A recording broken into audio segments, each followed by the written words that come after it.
Well, I wanted to thank you. So Mary and I fixed those payroll issues.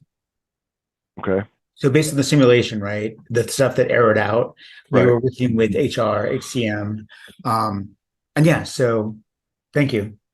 Mary was Good. very happy because yeah, it's like a double check. I like how iVisions, right? We're using that data, and so I can see things in a different way. And yeah, it's kind of cool. Okay. So I'm thinking if I recalculate like you taught me yesterday and today, there's one that HCM said was legit, but the other ones they fixed. So let's see. So I'm just going to Right. recalculate and see what's going on. Well, okay, now let's talk about that for a second. So Oh, wait. you have to remember, can you hear me okay? Yes, that it's at 4 o'clock in the morning, right? So I have to, No, no, no, no, no. Well, yes, but you can first of all remember it's not going to be in your model yet, okay? And when we run the audit, it's only on the employees that are in the model, the green columns, right? okay. So even at 4 o'clock at night, here, let me pull it up actually. So it'd be a good experience for everybody. How do I get rid of? Um, let me get it set up here just a second. We'll talk about it. Actually, I want to be on the employees.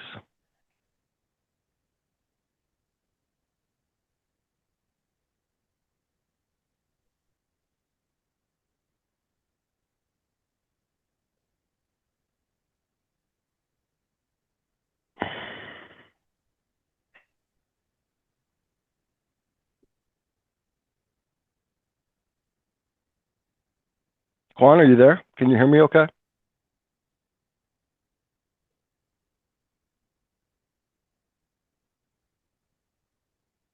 Yes, I hear you, Tim. Good. You can see my screen. Okay. Yes, Okay. Very good. Cup cum cup. ขอบคุณค่ะ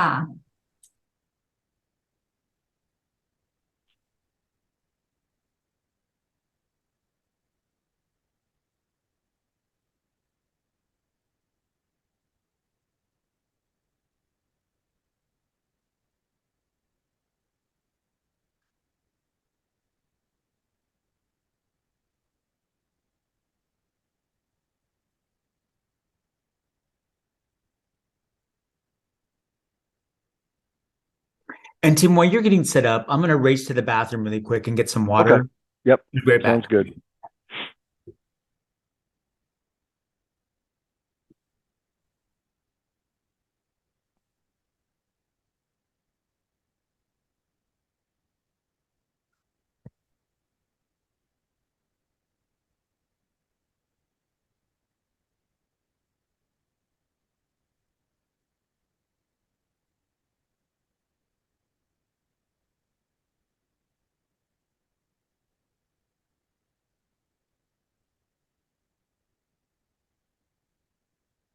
So I'm doing my scope. I want to look at only, I'm on the employees, but I only want to break them out by object. I don't care about any of these other elements right now. That's what I'm trying to get my scope set up to.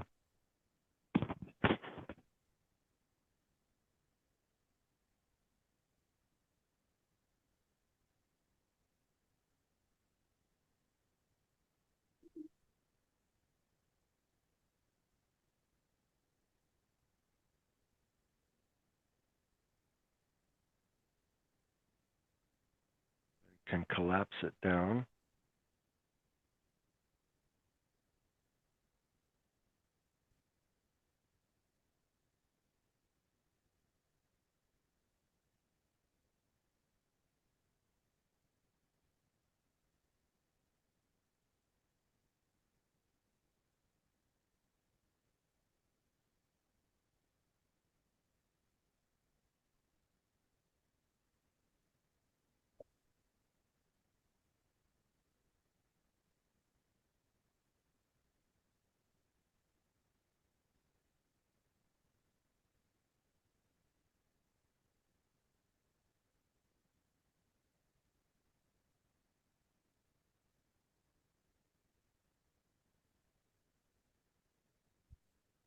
Beth, remind me to, we'll switch to your district and look at that.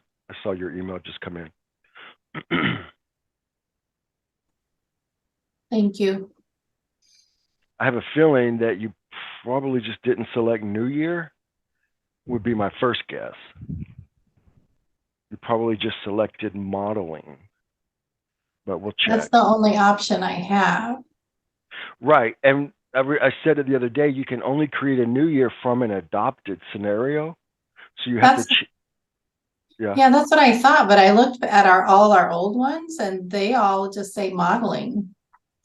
It could be And there's, we might have changed it. We might have changed the rule at some oh, point. okay. As I think I remember, like last year or maybe 2 years ago, Scott and I talked about it, and we said it's probably best to make sure people can only create New Year's from an adopted. Okay, that But makes it's sense. yeah, it's just it's just a label, really. It doesn't really force you.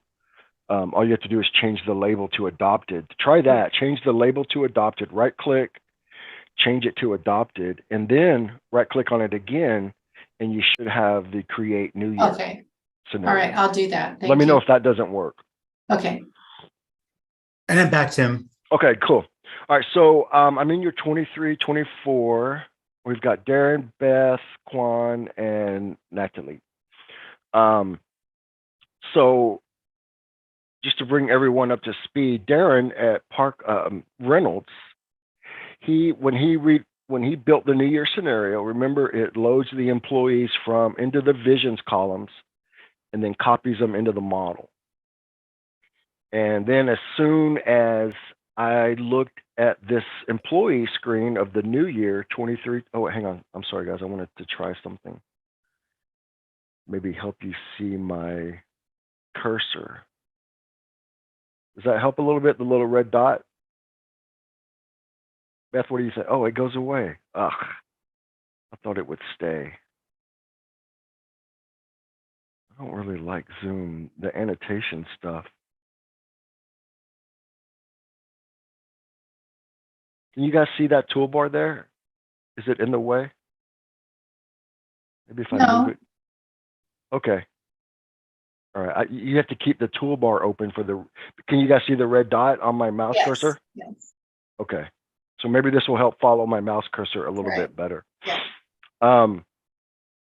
So the New Year was created. The employees were reloaded into ESP, into the blue current infinite visions columns, and then they were copied into the model.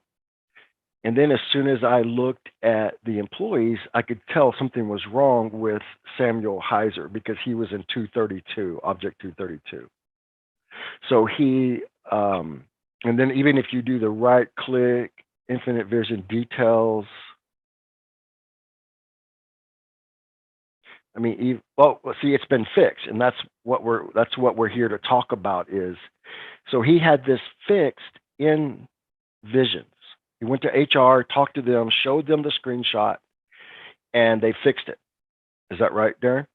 That is. They were It supposed to fix that other line, but it looks like they have not. So I'll follow up with them on that one. Right. So then the question is how to get this fix into ESP. And there's 2 ways, or really 3 ways you could do it. You could manually change this account code. You can click right here, and it's basically a move. And you could put in, I already forgot what it was, but we'll just say 0112. And we're going to do moves later, but this is basically just doing a move. All you're doing is keeping everything the same, except you're just changing his account code. That would be one way to do it. And if you have just a few, maybe that's the best way to do it. Or when you're in the beginning of doing this, validating your employees, because you might have more than one employee that needs to be fixed. So in that case, you would want to not move them like I'm talking about here, but you can either, after they fix this, so tonight, let me add the actuals columns. So tonight, when the actuals run, remember the blue will not change, right? You have to manually go to tools, employees, reload the employees. Actually, can we do that, Darren? Yeah, go for it. Okay, I'm going to go ahead and reload just so you guys can see, because we should see this line, one of these two lines, I forget which one, will go away. And a new one will show up. He'll show up in his right place. So let's do that just so we can see it happen. Well, but before I do that, if we don't do that, when the actuals run tonight, this is the third way to do it. So remember, when you're adding columns, the first thing to think about is which data set do I want to add it from? And since I'm looking for the actuals, the purple, I know it's going to be in this daily. And I just click on add common. The common are just like the most common columns, like day, work days, work hours, FTE. So Tim, I'm embarrassed to say this, but in some of the materials and literature that you gave us to review, I think one of them I printed out, but as you're teaching us certain things, in those materials, are there screenshots that walk us through the whole process? Like for us to create a new fiscal year model. I think I got it down, but I'm just curious if those documents that you sent us, so clearly I haven't looked at all of them, if there's a step-by-step. Well, I'm embarrassed to say that there are for some of the things I'm talking about, and there aren't for some things I'm talking about. Okay. You know, it's our documentation does lag a little bit. We do our best to keep it up to date, but you know, we might make a change about how something works, and we just don't get it into the documentation quite as quickly as we should. So yeah, that's we admit we're kind of lacking in our documentation about how to do things. Some of it's there, some of it's not there. Some of it's there, but it's been slightly changed as well. Okay. It's a really big process. It's no excuse, but it's a big process to keep the documents perfectly aligned with all the changes that we've made and things that happen within the app. So Okay. that's my answer. It's not a great answer, but it's the truth. And that's also one reason why we have the training, one reason why you guys can call us at any time, drop of the hat, and we will help you, because we know that for a lot of stuff, it's just the answers are nowhere else to be found. Okay. All right. Okay, but that's a good question, and I'm glad you asked. And you know, it's on our list to hire. We really need to hire a tech writer, someone that's 100% dedicated to the documentation. Okay. So here's the daily. So maybe they changed something yesterday, Darren, because this line is now empty. This is the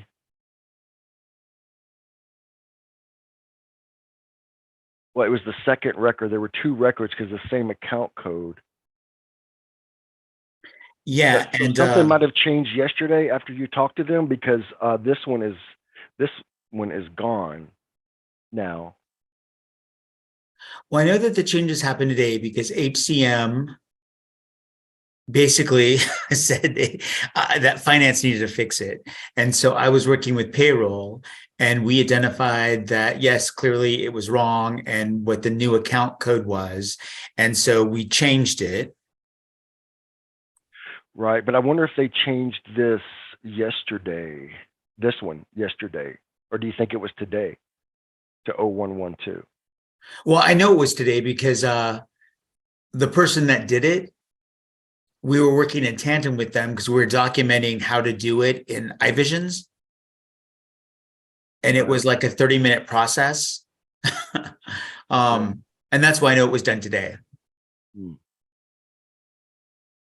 Well, something definitely seems different because yesterday, it was yesterday, both of these lines were there, fundings were there, but then when they ran last night, only this funding is there. So I don't know. But when you go back to the account code, those account codes still look wrong. one of them does. Yeah. So, okay, we want to spend too much time on here, but you guys can see there's kind of a dance between the blue, the purple, and the green, and keeping them up to date. I would recommend, especially in the beginning of your new year, you might have a lot of these that you need to work with HR to fix. And then you can just do a reload into the blue and copy them into the model. You go to Tools, Employees, Reload Employees.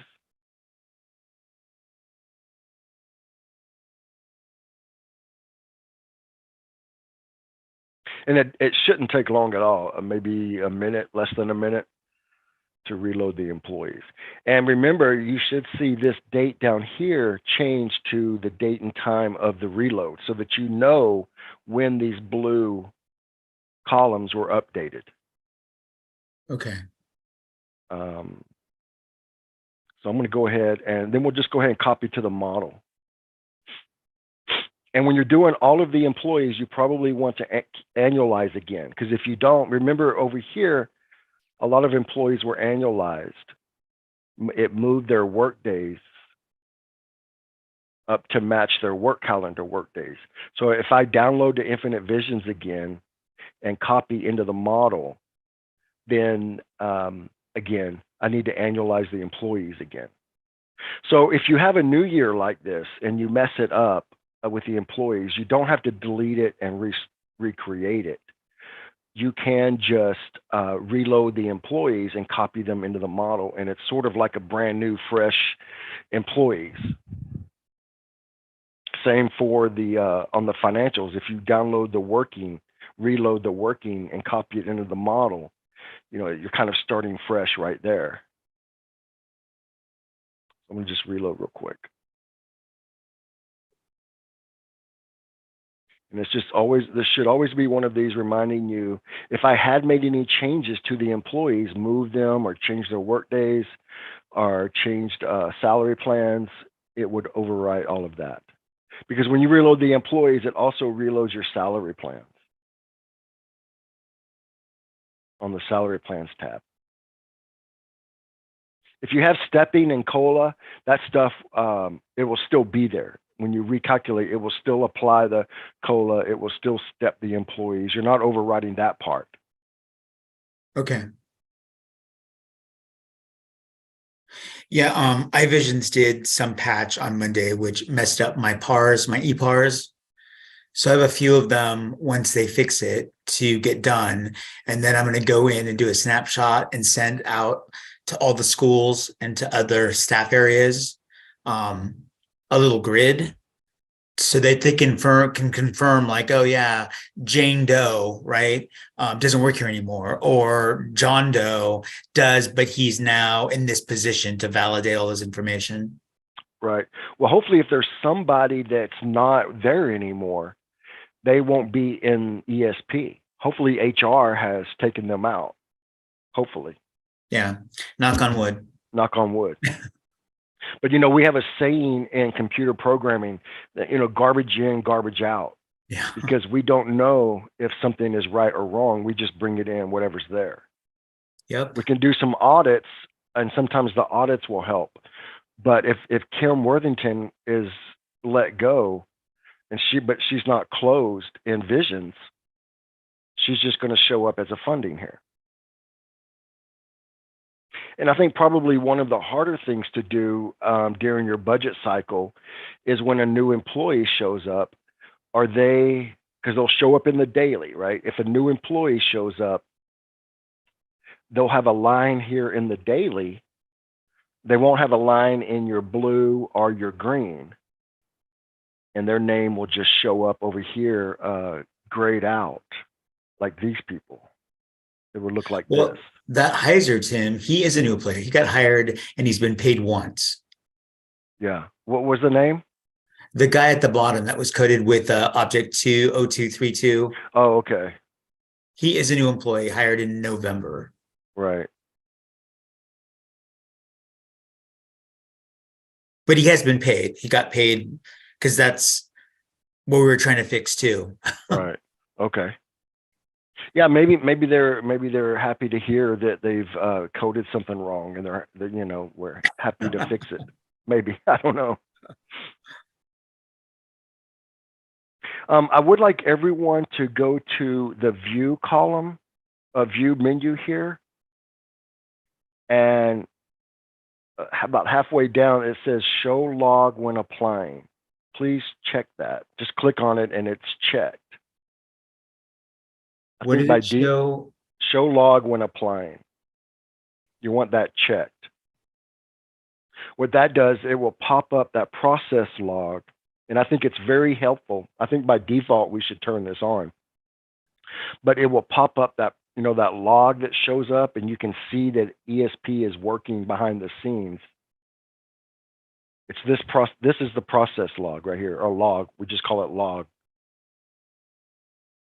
I think it's very helpful for people to see this and know that it's ESP is, because sometimes you're not sure, right? Well, wait a minute, am I stuck? Is it frozen? I don't know what's going on.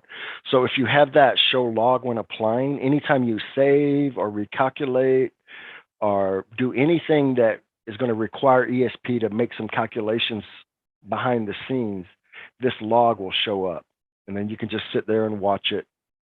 If there's action items that we talked about, like over 1 FTE, it will automatically pop up in your face because it wants your attention. But if it's just a normal save with no errors or warnings, you won't see it unless you have that checked. And I just recommend, you can turn it off if you want to, but I recommend having it open automatically. Because when ESP is doing something like this, you're kind of just stuck until it finishes. And of course, Reynolds is probably our biggest district, so this is taking longer this is taking longer than I anticipated. But Reynolds, it's Reynolds' fault, not my fault.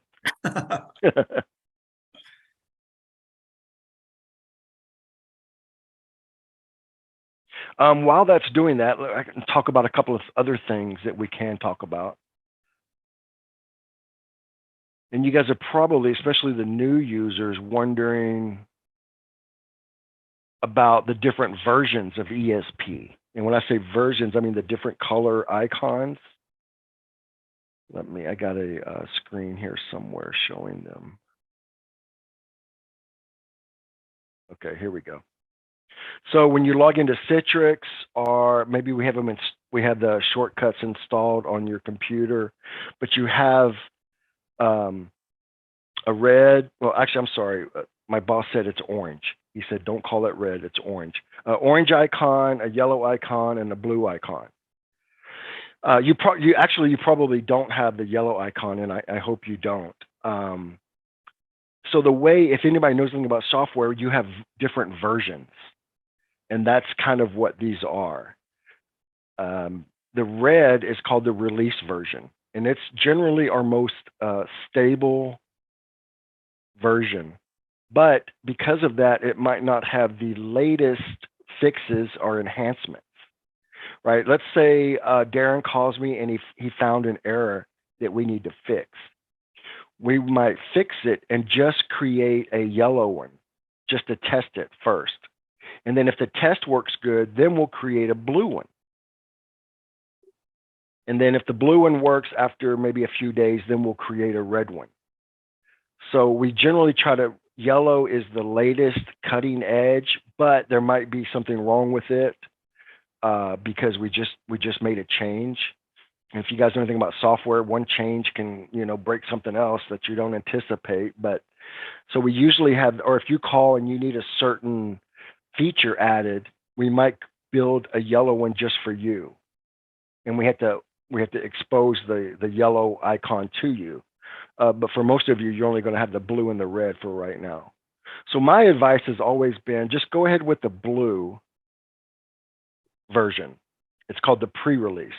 It's generally safer than the yellow and have more features and fixes in it than the red. So I've been here 7 years, and I generally just tell people use the blue version. And if you do have the yellow, don't use the yellow unless one of me or Scott specifically ask you to use it. But after somebody uses it, we try to turn off access to it so that you guys don't accidentally use it. Any questions about that? And hey, Darren, if you don't mind, could you start a remote session with the little, I want to show you guys what I see when you click the, I don't know why it's not full screen. The Life Preserver. Yep. This Life Preserver will start a program called ESP, Team Viewer. And it's a third-party program that we use to look at your computer. So when Darren starts Team Viewer, all he does is press it, and it'll automatically launch. And then I get on my Team Viewer panel here, I get that he has launched a support request. So I click Assign to Me, and then I say I want to, I say remote control, but I don't want control. I won't have control. I'm just going to be able to view. So I click remote control.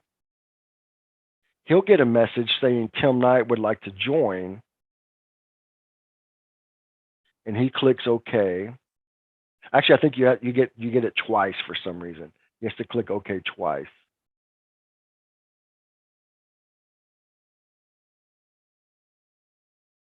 And if you have multiple monitors, that's okay. I can switch between your monitors. So then, now this is his computer that he's sitting at. And I can say, hey, what's going on? You know, oh, here's your problem over here. I can point and click. You can see my cursor. And then if you have computer audio, we can use it through TeamViewer, but most of the time I'll give you a call or you give me a call and we can talk on the phone and then use TeamViewer in parallel. You also can do a chat under Communicate in your TeamViewer bar. You'll have a chat.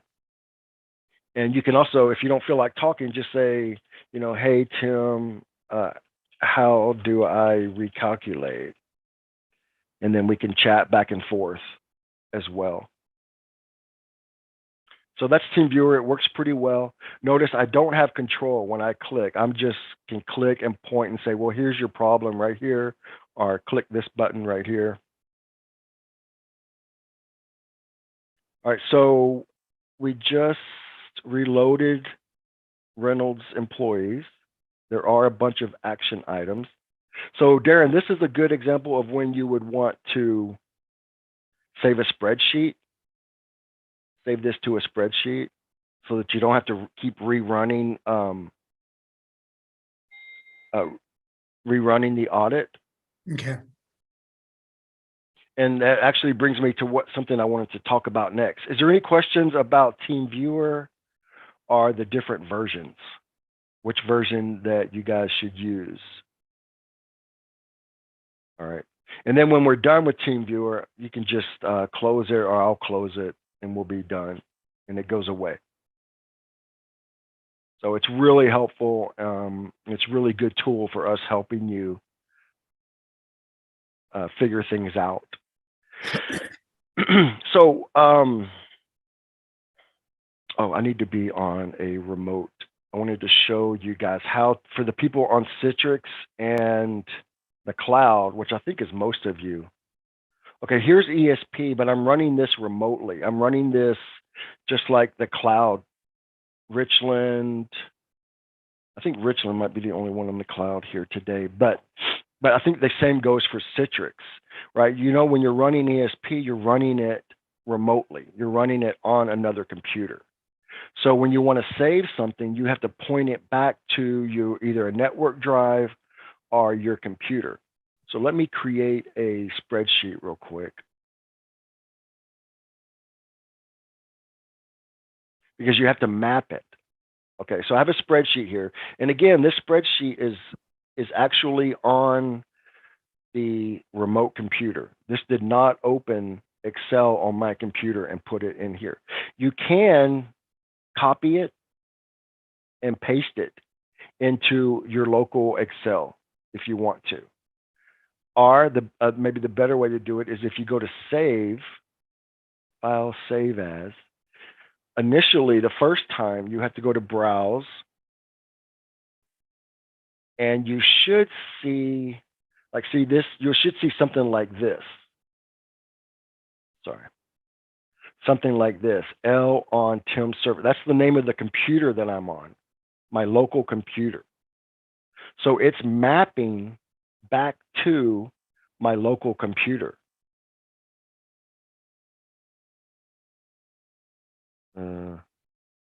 Hopefully it works for you guys. This is the first time I've done this with this computer. I might need to. Okay, if that doesn't work, go down to the bottom and you should see something called TS Client. And then you should see, hopefully you'll see your network drives, I hope. This is all Microsoft, but I believe it works pretty well. If not, you should see at least your C drive. And then you can drill down, you go to users,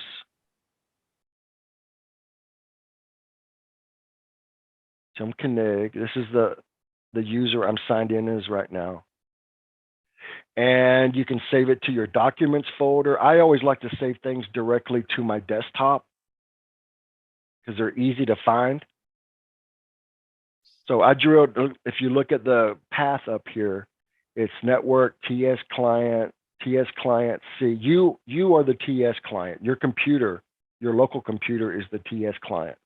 And then you go to the users folder, your name, and then desktop or documents, or you might see, hopefully I don't have any network drives, but hopefully you see your network drives and you can put it there. I'm going to put mine on my desktop.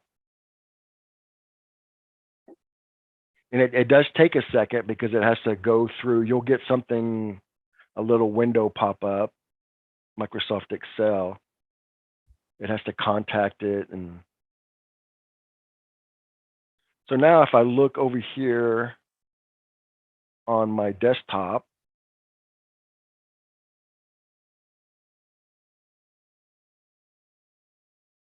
I won't open it,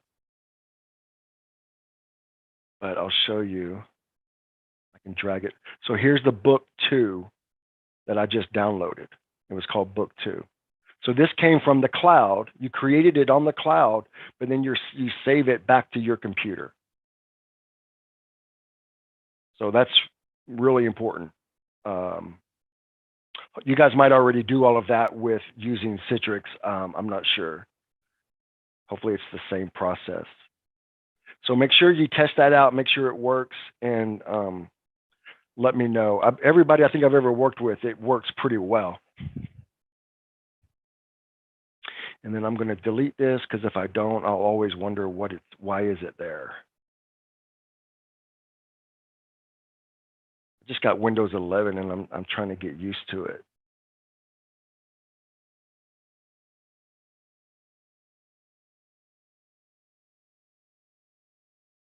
It won't let me delete it for some reason. I got to figure that out. I'm still working through some stuff with this new computer. So any questions? And this is a good example, whether your IV details or you've got the employees in your grid that you need to show HR. This is a good time to use the save to spreadsheet function.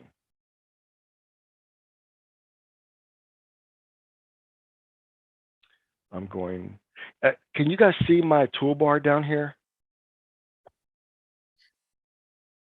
Yes or no? Yes. Down here? Okay. Yes. If you notice that little symbol right there, and I think you might be the only one that sees that if you're in the cloud, that lets you know you're running it remotely. That is the remote desktop icon. If you notice, I have that same icon on the ESP version that when you run it in the cloud. I don't know if Citrix does that or not, but it's just another indication that what you're running is actually, you're running it remotely. Your computer is just acting as what we call a dumb terminal. It's just using for interface. Okay. Questions? Answers. Nothing. Okay. I wanted to go over, this is in your PDF. There's one thing I wanted to show. So when you guys email us, and most of you will at some point and have questions, and in this line of business, a picture says 1,000 words, right? Screenshots are very valuable for us. And it needs to be a screenshot of, sorry.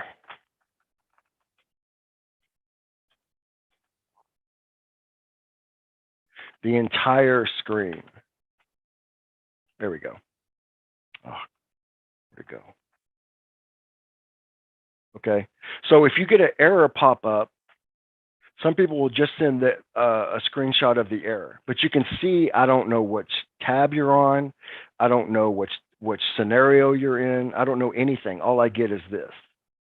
So please take a screenshot when you take a screenshot of the entire window. And when I say entire, I mean even the top part, because this tells me which version.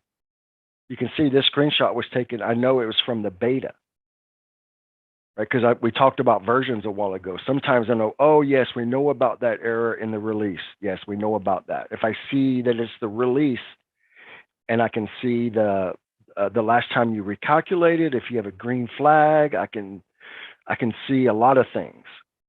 So just please, when you send us a screenshot, everything, include everything in the screen. And Tim, I don't know if everybody knows this, but if you hold down, is it Shift Windows and then S, you can do a quick snippet.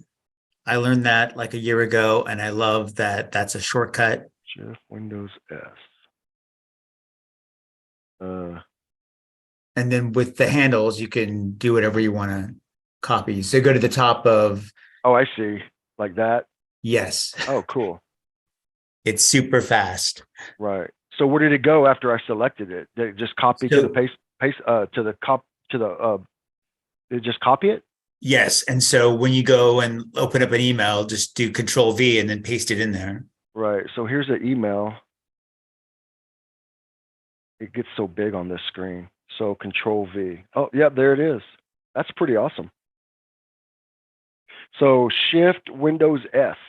Yes. That's beautiful. Yeah. Merry Christmas. Thank you.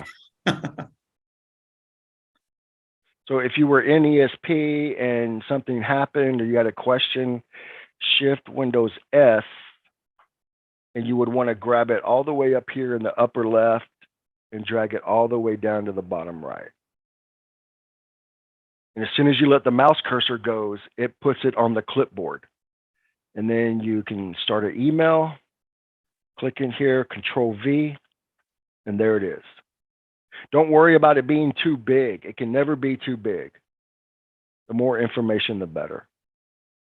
And then when you describe, try to describe in your text what you were doing, what you expected it to do. Just, you got to help us help you. If I can't figure it out, then we'll have to get on TeamViewer and you'll have to show me what you did.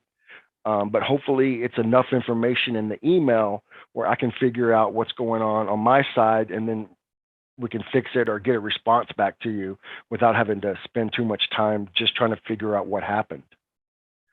Because that's the first thing we do when you guys have a problem, is try to duplicate it. And in order to duplicate something, we have to know exactly the steps you did.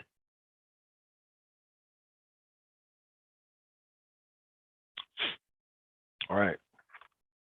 Questions, anybody? Okay. Just look at my list here. Let's talk about back to there was a couple of things I didn't cover in Scenario Explorer. If you guys remember, this opened Scenario Explorer, and we talked a lot about the scenarios yesterday. And remember that if you want to, when you're ready to create a new year, it has to be from an adopted. If I right click on this modeling and go to create scenario,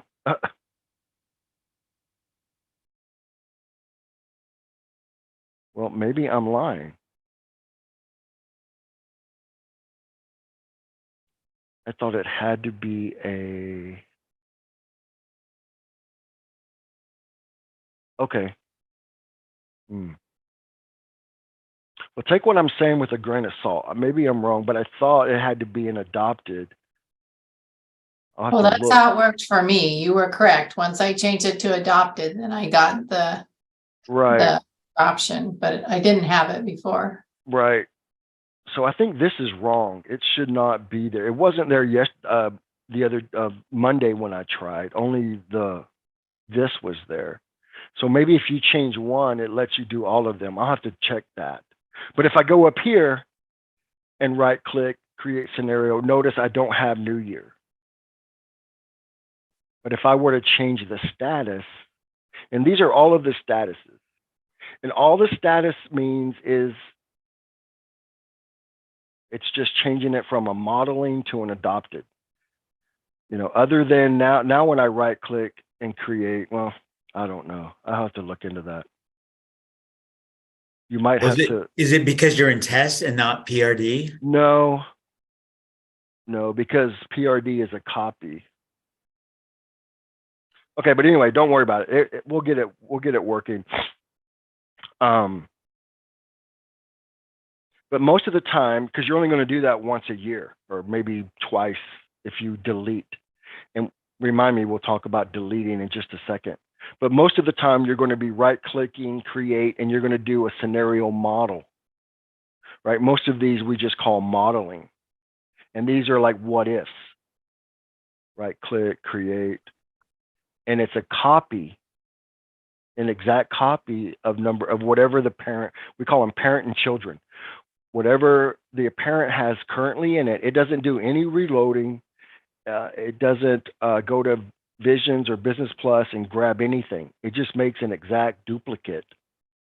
It's just like if you have a spreadsheet and you do a save as, right? So, because you want to preserve the first one. So you do a save as and you create a new one. That new one is an exact copy of the original one.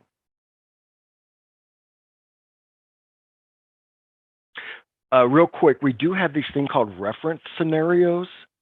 And this is something that we can create for you.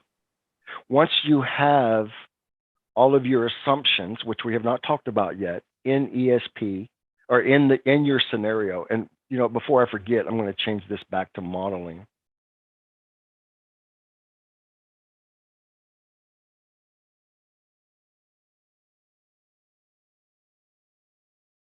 All right, something's going on with these. And somebody wanted me to ask you a question, Tim. Yep. So if I'm working in ESP and then for some reason I switch, is it okay to keep ESP running in the background? Does that tie stuff up? If I'm not actively working in it, should I not be in it? Or is it okay to have it running even though I'm not actively working in it? Does that make sense? Yeah, it doesn't hurt anything. We do ask that at the end of the day, if you could close out, because you're running them remotely, when we want to do an update, we can't update the application if somebody's running it. Okay. Right? Like, yeah. So if you guys could close at the end of the day, and because if we had to do an update, we can go in and update the applications. So when you open them up in the next morning, it'll be the latest version. So it doesn't hurt anything generally as far as the numbers or data or anything, but it would help us when we do updates, because we try to do updates after you guys have quit working for the day. Okay. So good question. Thank you. Welcome, Professor. Okay. So after we get done, I gotta look into why I can't change the status back. So this is a good example of we find something wrong and we'll have to get it fixed. And when we fix it, we'll do a beta build first. And then I'm the one that tests the beta build and make sure it's fixed. And then when it's fixed, then we'll do a pre-release build. And sometimes we'll go ahead and update the release as well.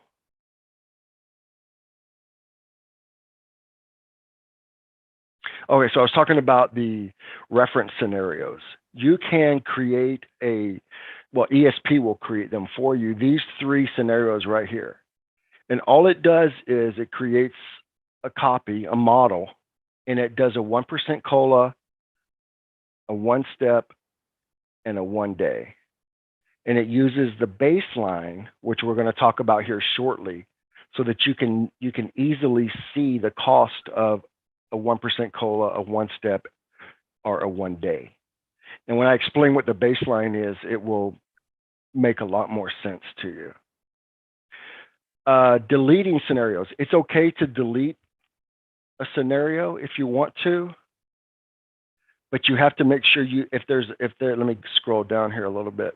Like I could not delete 6. You would have to work your way up. If it has children, you cannot delete it. But it does not hurt anything to just, if you have a bunch of scenarios, just leave them there. You can't just leave them there. But if it's, noise and you don't want it, for sure you don't want that scenario, then you can right click and let me select this one. Right click. Oh, these are locked. Notice these have a blue lock. Blue lock is when ESP, when we run an update, it's usually at the end of the year after everybody's done, we will run an update and we make sure that it doesn't change anybody's numbers. But then we go and we put a blue lock. Because it could be that if you unlock it and recalculate, your numbers might wiggle a little bit. And it's always to wiggle for the better, right? If we realize, we're not rounding properly, and then we fix it, because we don't want you to go in there and recalculate and your numbers change, so we lock them. And if you try to unlock it, it's called an upgrade lock. It will tell you that you can unlock it, but if you recalculate, your numbers might change a little bit. But if they do change, they are for the better. But normally you don't want to change your numbers, especially like you're adopted, proposed, approved. So if you see and again, this would usually your prior years, you're going to see the blue lock. The yellow lock, these are user locked. You can right click on a scenario. Let's say this is the adopted, we're finished, and we don't want anything to change. You right click on it and say lock scenario. Are you sure? Yes. And it will add a yellow lock to it. You can open it up and look at it, but you cannot, a lot of the toolbar buttons will be grayed out. You won't be able to recalculate. You won't be able to make any changes to it. But once it is unlocked, you can right click, say delete, click on delete scenario, and you'll get this confirm delete. And we force you to type the full name, which is the fiscal year, the colon, the scenario number, the dash, and then the name in this window right here. Notice the OK does not go active until you type it in correctly. So 2022/6-ADOPTED. Now the OK went active. And the reason why is because we did have one person. It was a long time ago, but it was when it was easy to delete. They deleted a scenario they shouldn't have deleted. We do backups every night, but any work that was done that day is lost, and you never want to rely on backups unless you have to, in case something's gone wrong with the backups. So we force you to really make sure you want to delete this before you delete it. And you would do the same thing if after training you want to delete your New Year scenario and rebuild a new one. You're going to have to go through the same process here. I don't want to delete this. I'm going to cancel. The little asterisk means that that's the scenario that I currently have open in the main grid.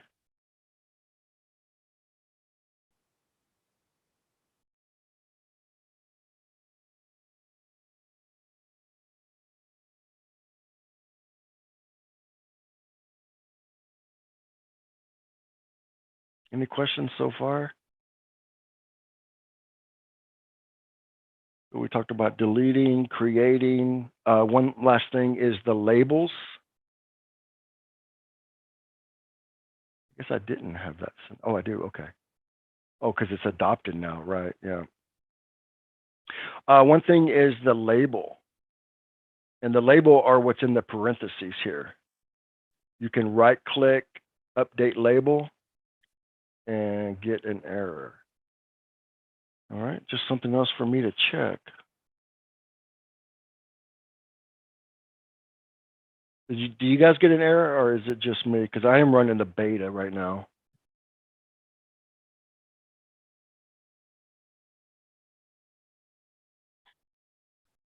But you should just get a box, a text box. Oh, something seems weird with my Scenario Explorer. Let me try it one more time. You should just get a text box. All right, I'll have to check that. And you can change the label. And this is, again, like if I scroll down, you can use it to help remind you. I forget what the character limit is, maybe 16 characters, to help remind you. Here's a good one, COVID reductions of what it is. And as you go through your scenarios and you get to your proposed, you would right click, scenario status, proposed.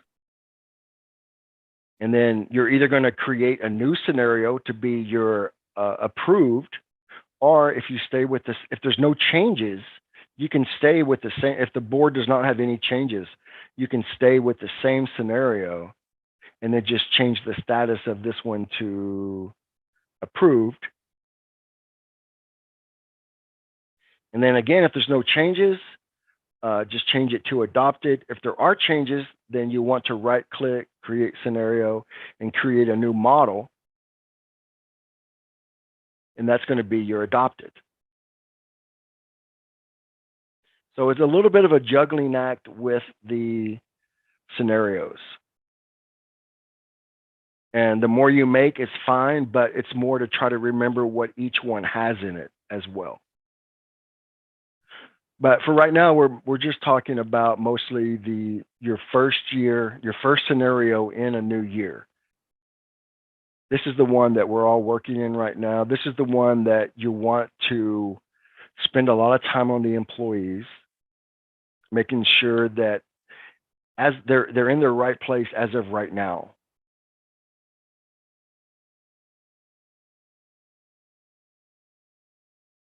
Let me look back on Park Rose. We're going to talk about some of these toolbar buttons, but I want to show you one right now. What was that guy's name? Heiser, Heiser. We have a Find in Grid toolbar button, because I know he's in this list somewhere in my grid. So I'm going to click in there, and it's just a search grid, and I'm just going to type in Heiser. So it found the one down here, but it doesn't find, I already forgot. Oh, there it is. Okay, sorry, I missed it. So there's the one. So here's the, remember he had two down here, but they fixed one of them in Infinite Visions, and we reloaded and we copied into the model. So now the one that they fixed, it should be in the right place. So I'm doing a search. That's not him. That's Gretchen. Same last name. He's right below Gretchen. Right. Oh, yeah. Thank you. So here's his. Notice now he's showing up in the right. This funding is showing up in the right place. Right. Originally, this was in 0232 down at the bottom, which is wrong. And Darren went to HR, talked to them about it. They fixed it. So we reloaded the employees. We went ahead and copied into the model, and now he's in the right place.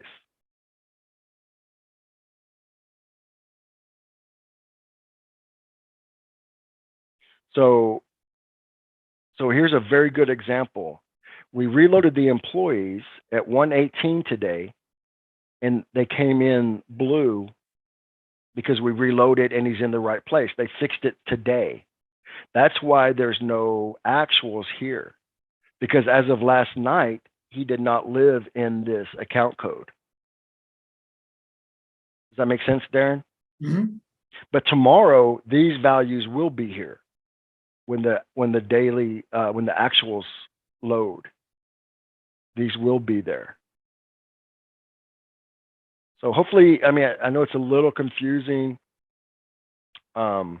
understanding the dance between these three data sets, but hopefully just these examples could really help you out.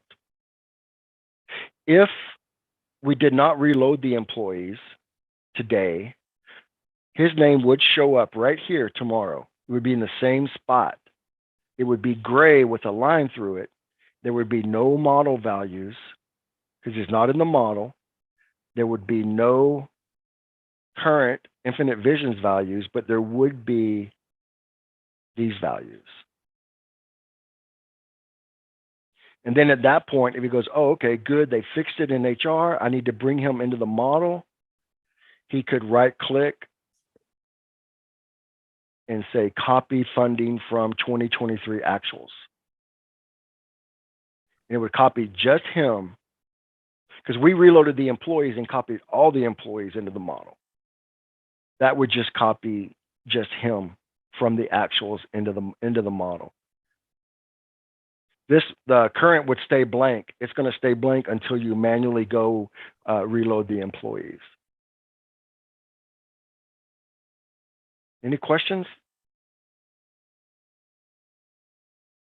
Hopefully I'm explaining this right. And you do know he was a mid-year hire, and it's good to see that he was annualized. His days were set to 184. Because right now he was sitting at 130 days worked this year, but next year he's going to work 184 days. So this will, because we know that the annual rate comes from the number of days worked times their hours to get the annual rate.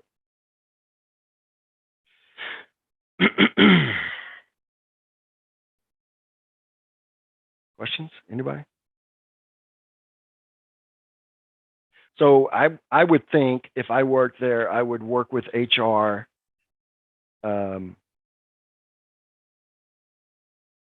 to fix all of the issues with the employees and then do one big reload and copy into the model.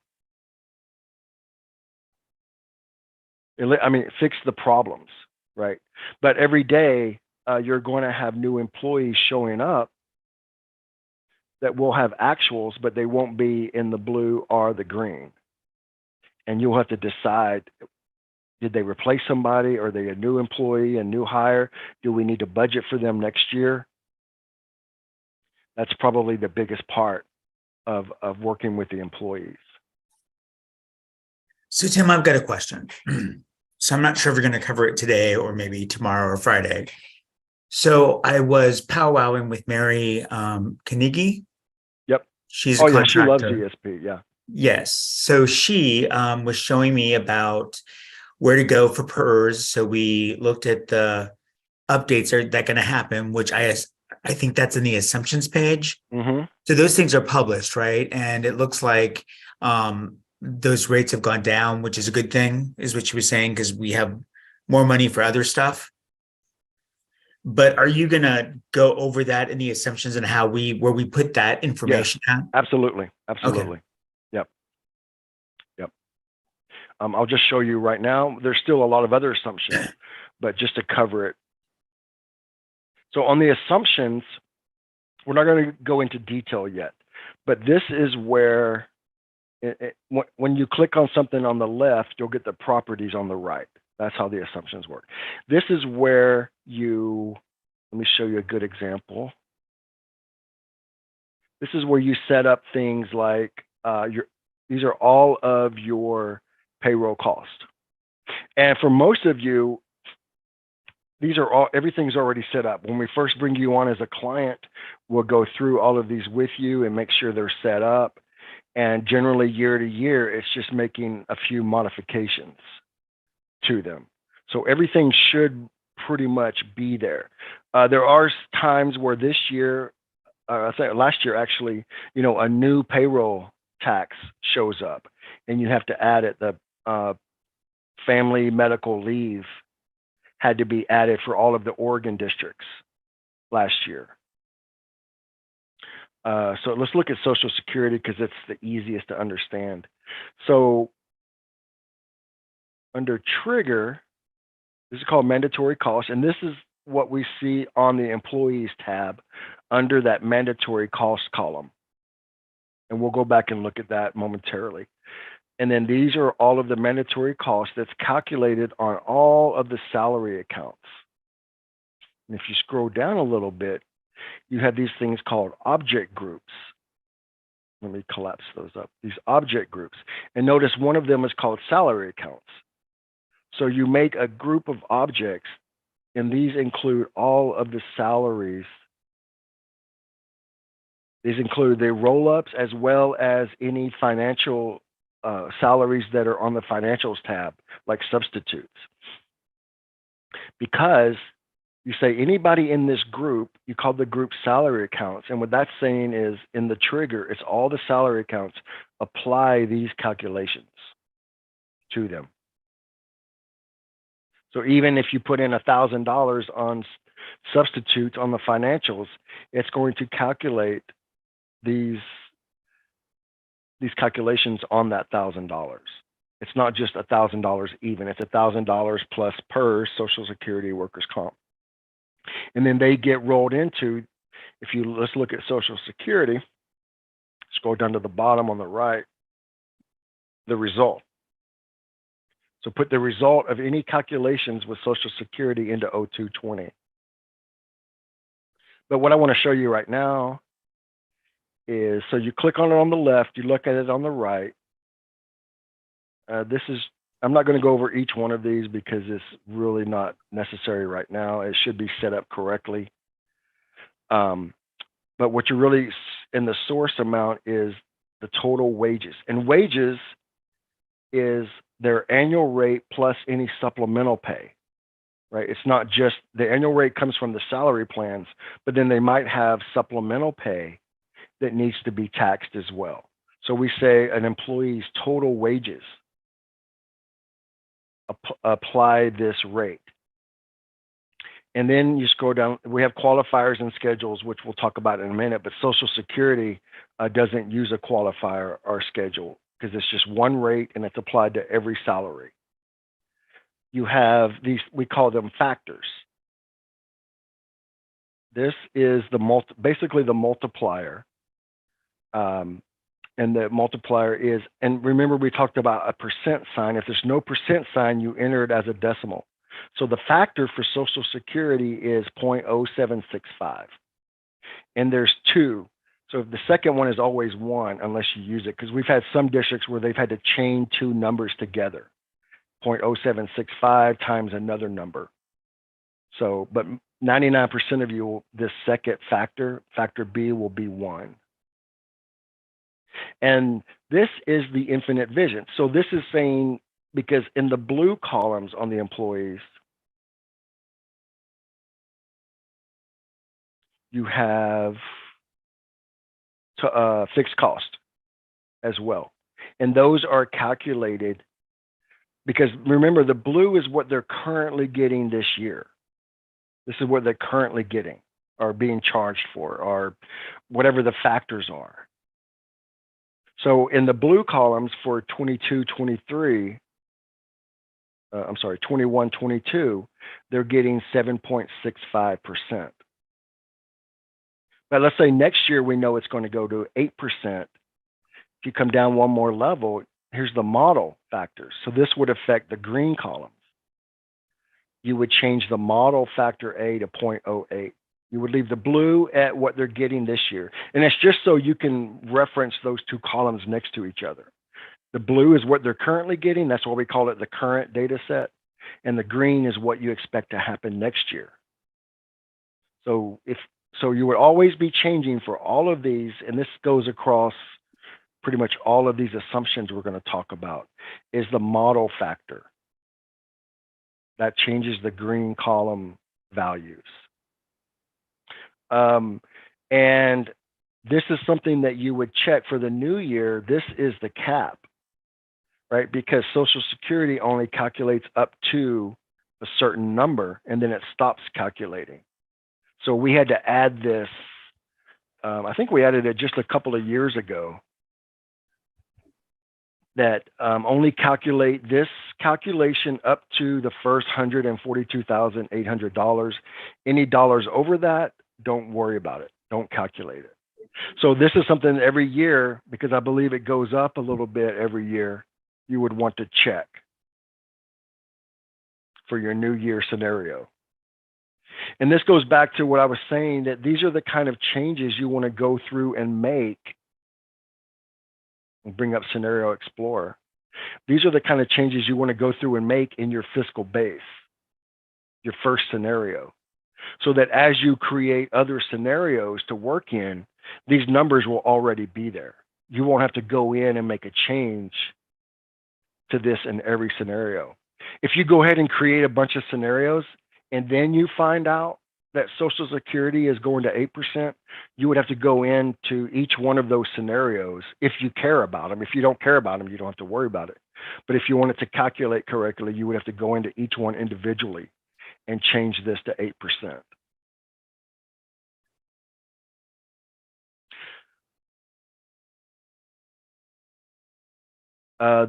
The only thing that you really need to worry about is in the result is making sure that it's going to the correct account code.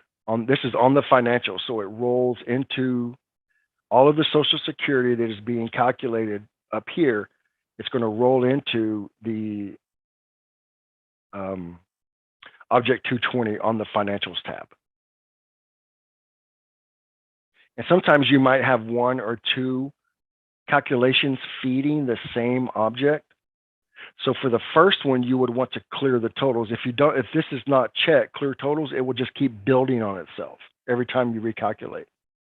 So 99% of the time you want, well, actually every time you want this one checked. But if I built another calculation and it fed 220, you wouldn't want to clear it because you would want to keep this one plus that one, the second one. But I don't think any of you guys have that, so nothing to worry about. But just make sure that is checked. Because if you don't, every time you recalculate, your number will basically double. And then you just have some details down here about how much your actual values that are being calculated. For general fund, 5.3 million just in Social Security. This is just for reference. Up in Washington, we have a map if you ever need a map. Because this is just going to 220, but sometimes classified Social Security goes to one object and certified Social Security goes to another object. So this is just a way of directing the results. I think for the Oregon districts, you don't worry about it. It all goes to 220. PERS, just Darren, you were talking about PERS. So PERS, let me go back up here. So this calculation, here's PERS. And we're going to go back over this later, probably Thursday or Friday. It uses, over here on the right, it uses, notice the data schedule. There's a data schedule section. And the data schedule is called PERS. And if you look on the bottom over on the left, there's a section called Schedules. And here is the PERS schedule. So when you're ready to make changes to your PERS rates, you click on it. So here is the nuts and bolts of it, right? So with the schedules, you have to have some sort of status. So every employee on the employee tab has a retirement status that comes from Visions. And then ESP looks at their status and then determines which rate to use. So again, you have a blue and a green. The blue should be what they're currently getting, the green being what you expect them to be next year. So Darren, you'll go in here, you just double click in there and you can make a change into these rates depending on the status. that make sense? Yep. Okay. It's real easy. I mean, you make a change in one spot. If the rates change, you press recalculate and it's done. So that's really, really nice. You know, that's the beauty of ESP. We take everybody back to their original numbers, then we reapply all of these calculations and assumptions to them. So that's the reason why you can go in and make a change to a number, recalculate, and get the correct number. You don't have to back out a number first.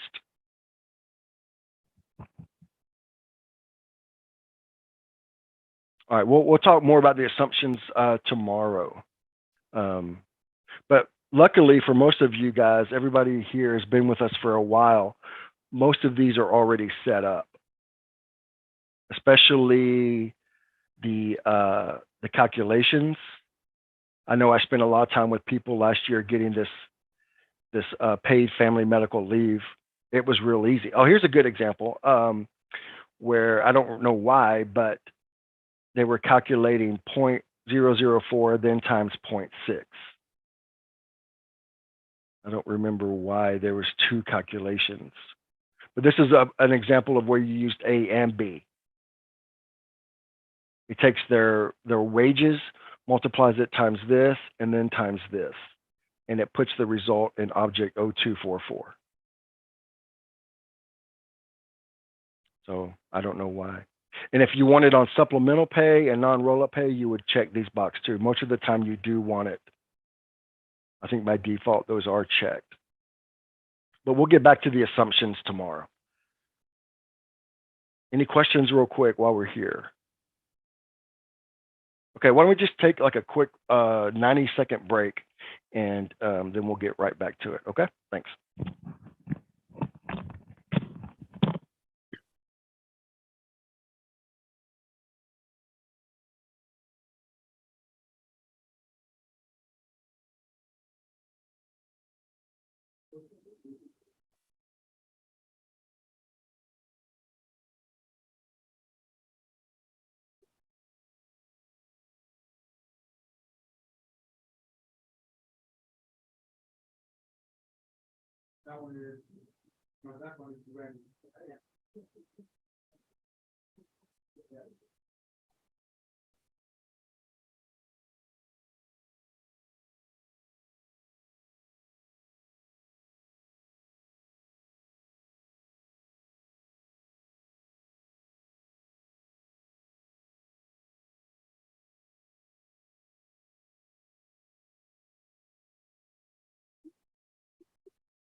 Okay.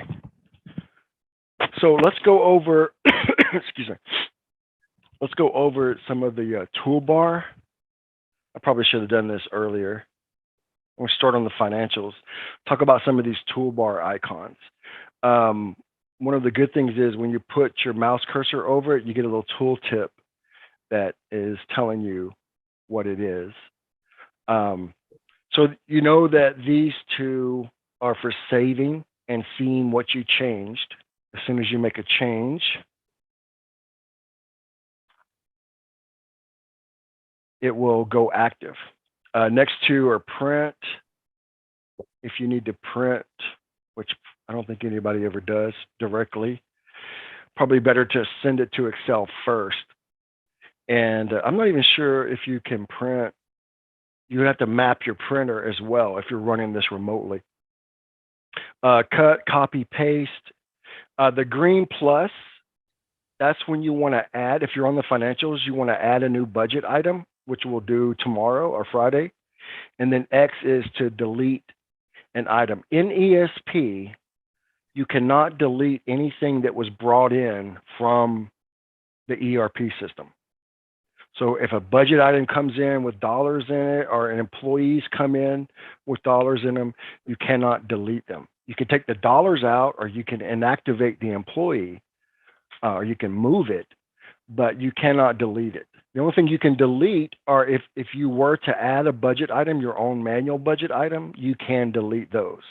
But anything that came in from the ERP cannot be deleted.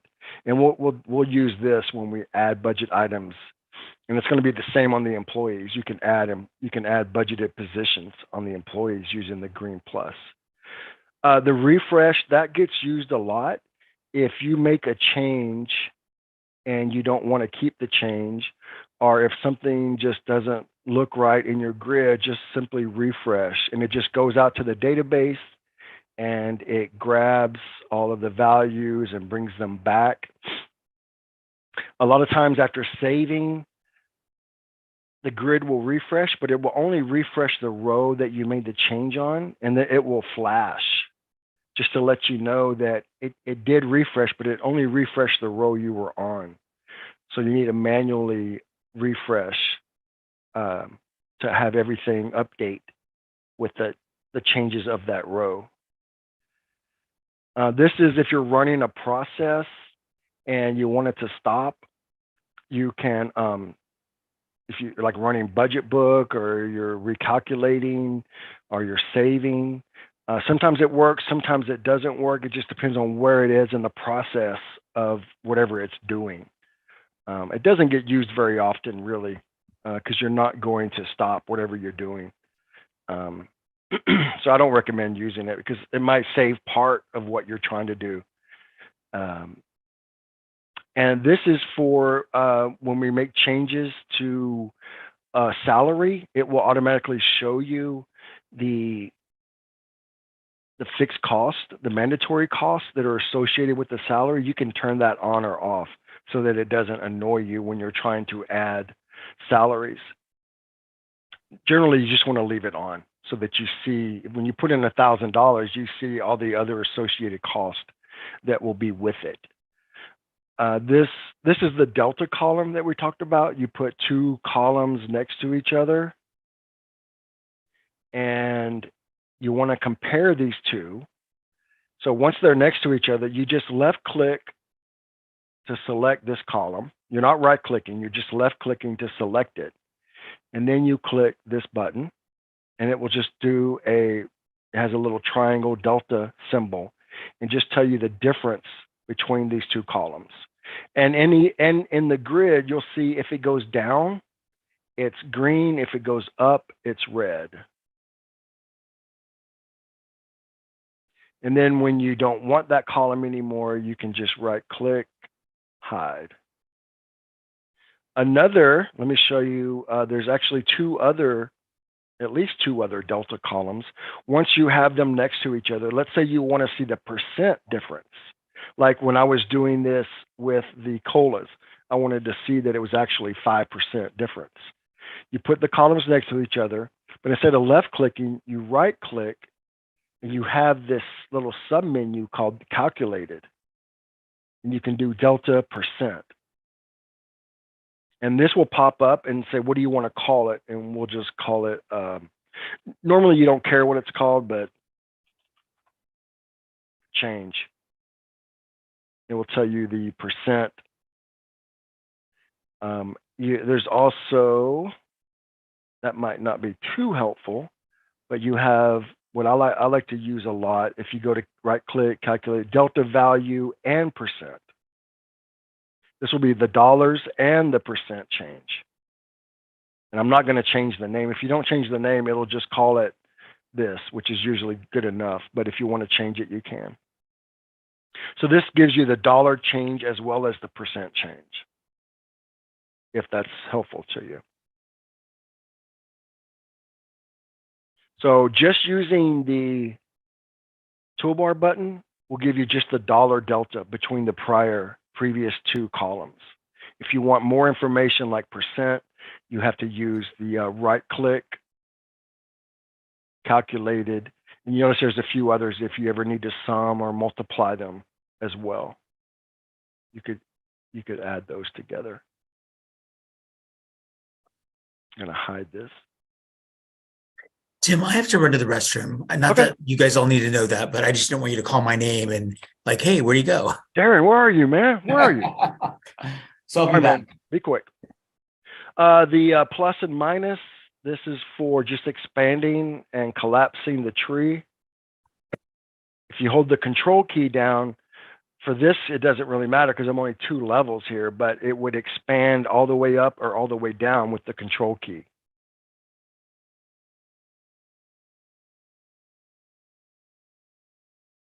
So you'll use that quite often.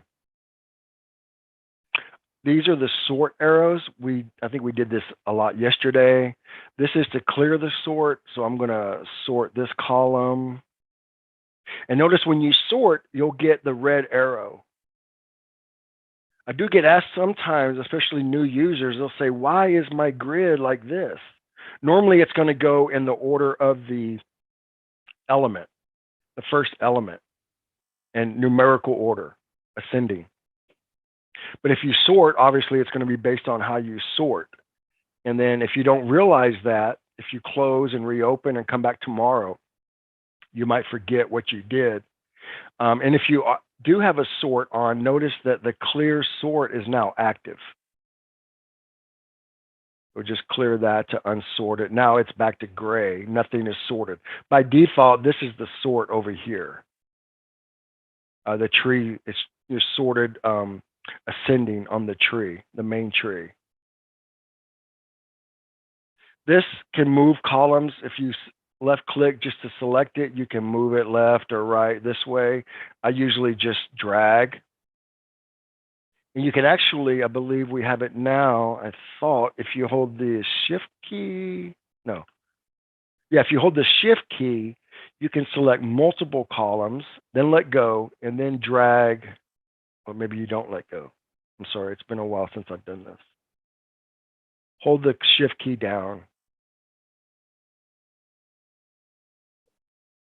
Okay, I have to play with that. I can't remember exactly how it works, but I know you can change move multiple columns using the shift key. I thought I'll double check and tell you guys tomorrow. There's a lot of little enhancements that we've added, but just trying to remember all of them and how to activate them, especially if you don't use them very often. Usually you're not moving more than one column at a time. Let's talk about these two here, recalc, because I know this is a big source of confusion for a lot of people.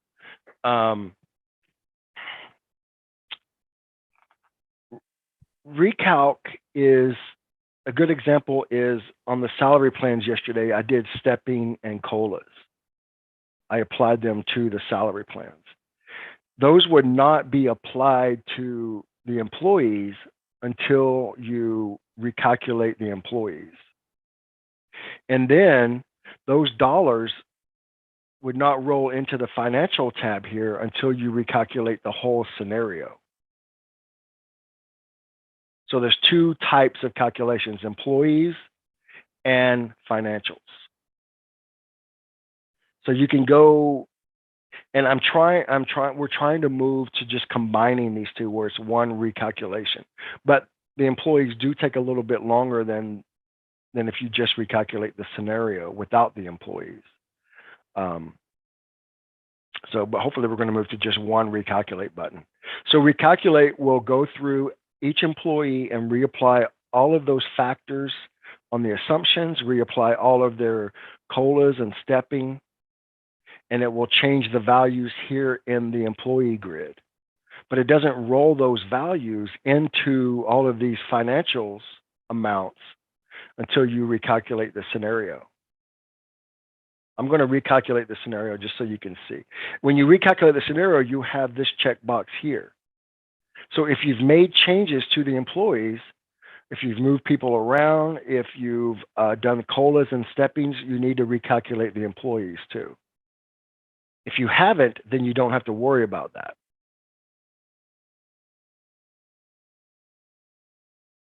And well, I was hoping I had a red flag. If I had gone to the salary plans and made any changes or made pretty much any change at all, this flag right here would turn red. And that's just to give you a visual reminder that you probably need to recalculate before you create any reports, before you look at any of your totals on the financials,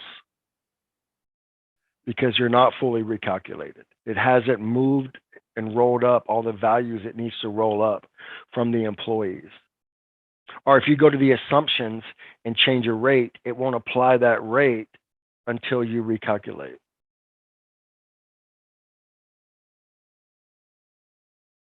So when in doubt, recalculate. If when you're looking at numbers and if they don't seem right. And that kind of goes for all of ESP. When you're in the assumptions and you're putting in factors and rates, put them in and then go and recalculate, then come to the employees or the financials and look at what you expect to see. Because it's so easy to put an extra zero in or the decimal in the wrong place. And it's better to find it when you do it than to find it later when you're running the reports and it screws everything up.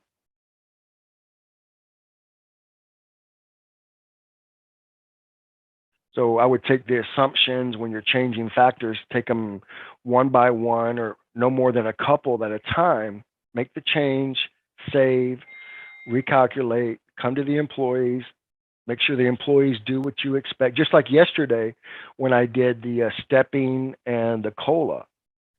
After I did it, I came to the employees and I made sure, I put in 5% and not 50% accidentally. Because ESP won't tell you, it doesn't know. It's going to, if you put in 50% or 0.5%, it's going to do that. So kind of have an idea of what you expect to see and then double check it in the grid after you do it, after you recalculate. So I have a green flag.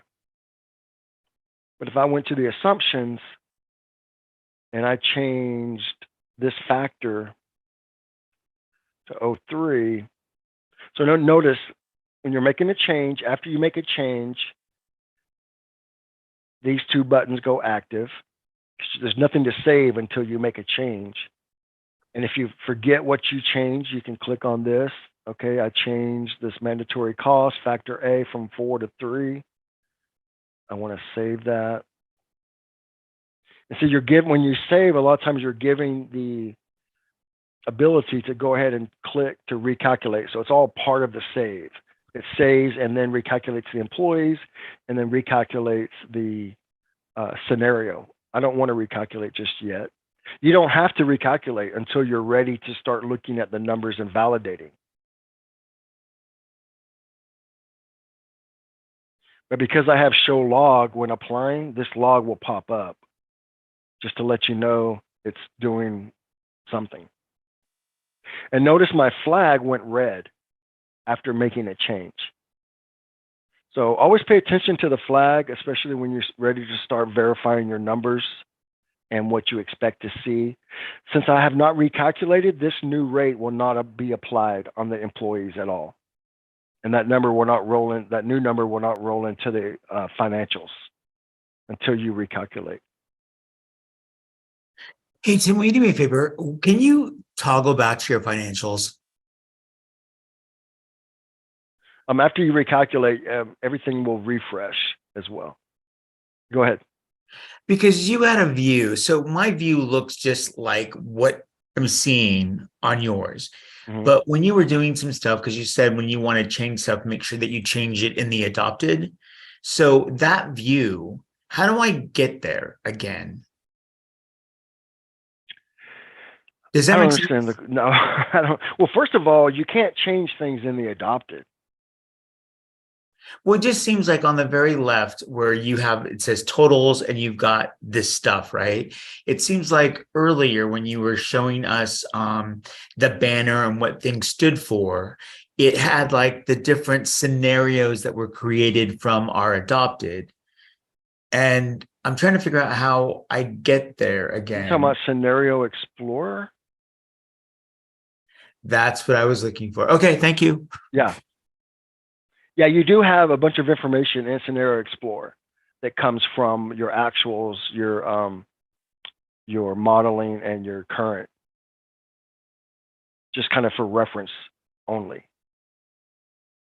Just a quick and dirty way to look at things.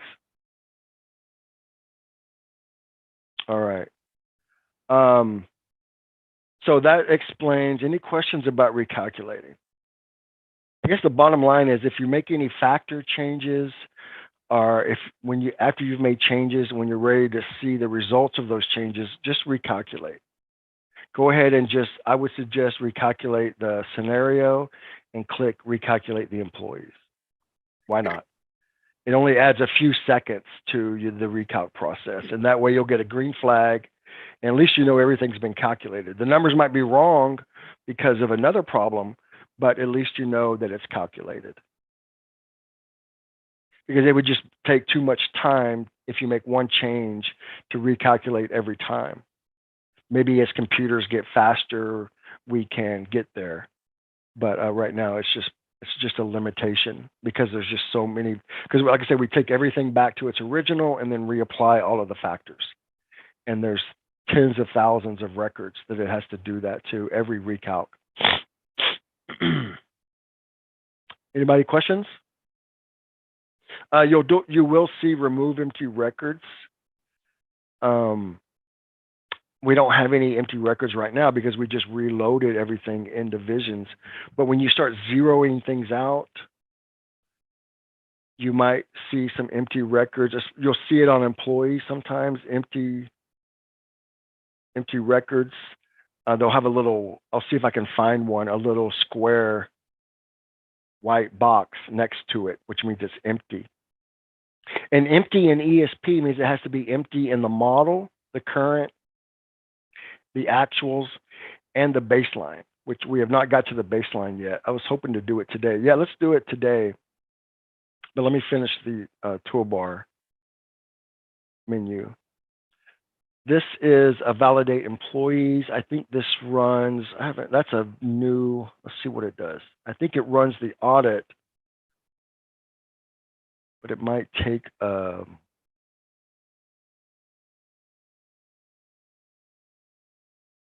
too long. Let's try it.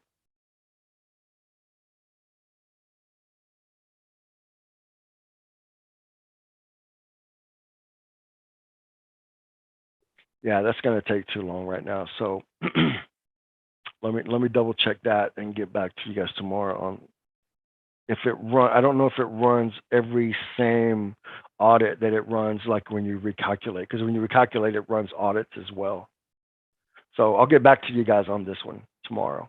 The save to spreadsheet we've talked about. This is a brand new thing we've added where if you have multiple people in a district, you can send notifications to each other about certain employees or certain budget items.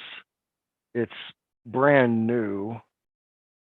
Nobody's ever used it, but you can put in account numbers. I thought you could choose. I don't even want to go into it because I'm not sure it's 100% working. No one's ever used it. It's brand new, so just ignore that one. This is crosstab. Might as well show what that is right now. Crosstab is very, very cool.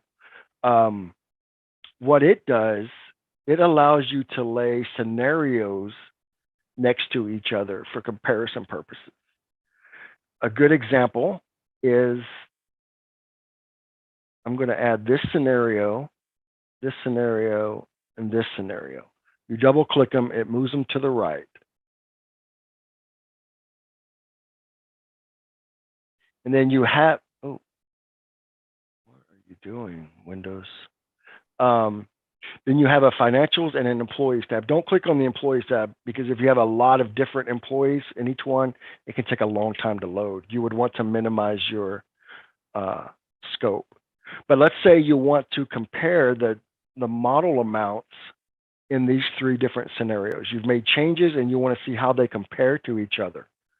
So you add the scenarios, and you click on the financials. And the first time you run it, you might have to reset the layout. The first time. This right here, this will reset the layout. So what this does is it takes the model amount, right? The model amount being, let me go back on my main grid here. This column right here, let me reset my layout so it looks, this column right here, which is the main column of ESP, the model amount column. It takes each one from each three of those scenarios, you have the name of the scenarios up here, and lays them next to each other. So you can say this one has a 1% COLA, this one has a 3% COLA, or whatever you want to compare. And then you can right click and do an auto delta. And there's a lot of different deltas. And the way this works is, and you'll want to use it in your new year. So this is the new year scenario, this model. And in this scenario, I think it was just a 1% COLA. And then this scenario was one step. What it does is, when it's called a baseline delta, it takes this value, compares it back to the baseline, right? Because in the baseline, there is no, I shouldn't say baseline, fiscal base scenario. There is no steps, there is no COLAs. So it just compares it back and gives you the delta. This one compares back to this scenario and gives you the delta. So if you have a bunch of what if scenarios and you kind of want to compare them to each other, you use crosstab.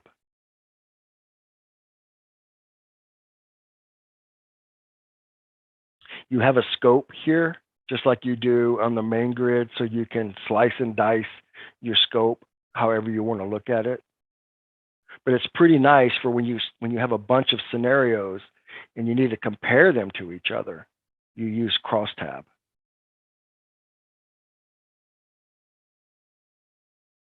And usually you want to use a baseline. Go to auto delta. And then you have all of the columns that you would have normally in the main grid. You have those available to you in crosstab. But most of the time, you're worried about the model amount column, which is the default column that will show up. And you'll either do a baseline, which will compare this scenario back to the first scenario, or if you just do a, believe it's cascade delta, it will compare it to the one next to it. So it's pretty neat, a pretty good tool when you have a lot of scenarios you want to compare to each other. And you can just leave them here. You close crosstab, and they'll be there if you open crosstab. That was this toolbar button right here. So it's pretty nice, pretty powerful tool. This is Budget Book, which we'll probably have maybe a training session on that next year. You really won't worry about it till you get closer to creating your budget documents. But it's an entire separate program that has a lot of options in it. It's basically all about just exporting, different ways of exporting your data to Excel and configuring it where it's nice and pretty so that you can just print it and basically hand it straight to the board. This is the user admin form. Let me open that up real quick.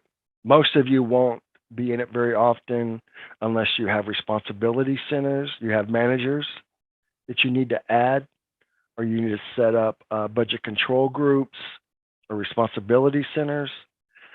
But this is just how you control the people that have access and what they can see in ESP. Other than that, you really won't be in it. If you need to be in it, let us know and we'll help you through it. This is called the Budget Element Editor window. Let me show y'all what that does.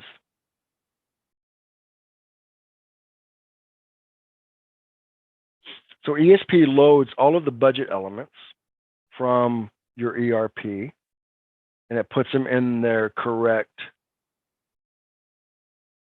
One second, guys, I'll be right back.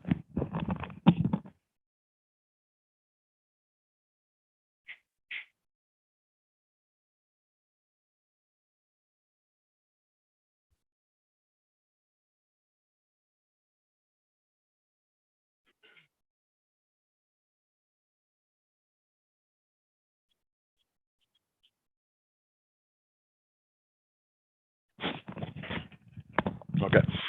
It puts them in their correct element section. So here are salaries, all of your objects, all of your funds. Every night when it does the actuals, it reloads budget elements as well. And they have to be here first before you can use them in ESP. So if you have a new budget element that you need to use, maybe a new center, the best way to do it is to create it in your ERP first. Create it in Visions or create it in Business Plus first. And then that night, ESP will just automatically load it. Or if you create it in ERP, you can then go to Tools, Reload Budget Elements. And it will go and fetch all of the budget elements. And then once that new center is in here, it can be used in the grid or for whatever you want to use it for.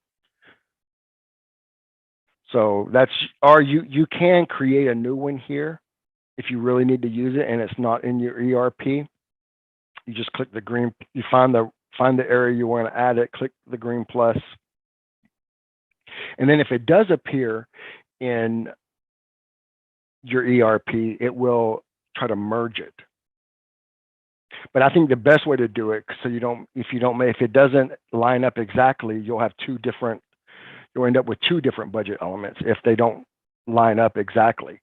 I think the best way to do it is to create it in your Infinite Visions or Business Plus, and then either let it reload at night or just go Tools, Reload Budget Elements, and it will show up. You should see it show up in here. And we have these roll-ups here. These are part of Budget Book.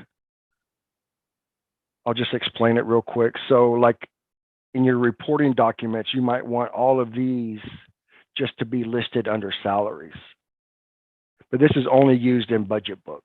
So don't get too confused about it. But it's just so in Budget Book, you can say, no, I just want to show this roll up. I don't need it broken out by every salary. You can move these around however you want to move them so that your documents look correct. You might not need all that detail. Like even the payroll cost. This is a good example. You probably don't need to show each one of these objects in your documentation. Just roll it all up into one level. But you have the choice when you're creating your budget documents, which level you want to use. And I think before you can grab things and move them around to put them in different groups, you have to unlock it first. But most of you probably won't be doing this, and it should already be set up for your budget documents. But the ability is here whenever you need it. Questions? No? Okay, I don't know what that is. See, this is good because we just created this version, and it's good that we're testing it out so that we get these things fixed before you guys start working for real, probably next month.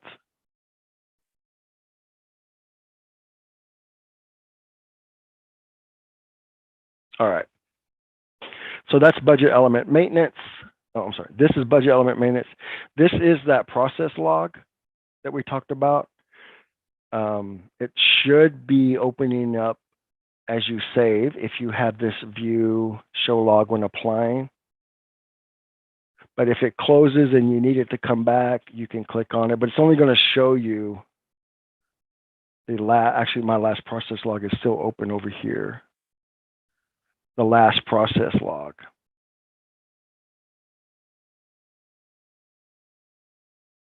Sometimes they'll show up on the other windows. You have to tell ESP which monitor is your main monitor. But hopefully once you move it from your monitor to another monitor, the next time it will stay on that monitor. If it doesn't, let us know. We can fix that. The next one is the Scenario Explorer. You'll use this quite often to change scenarios. Oh, I know what I wanted to show you. Beth, this is new for you and for anybody else. If you want to change scenarios, you can now right-click here. Used to, you had to go to Scenario Explorer, but it's kind of a pain.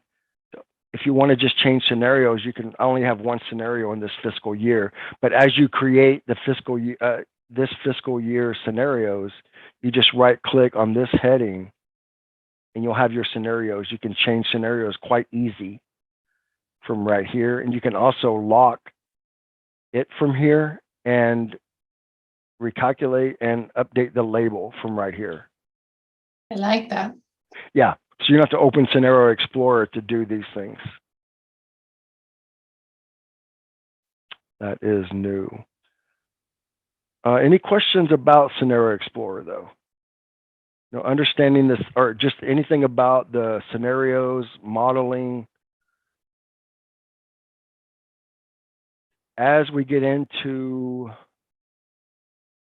23, 24, this will start populating underneath 23, 24. But right now we're still in 22, 23. This should say y'all's date. This is my test database. It's not updated, but yeah. So that's how you know the daily run.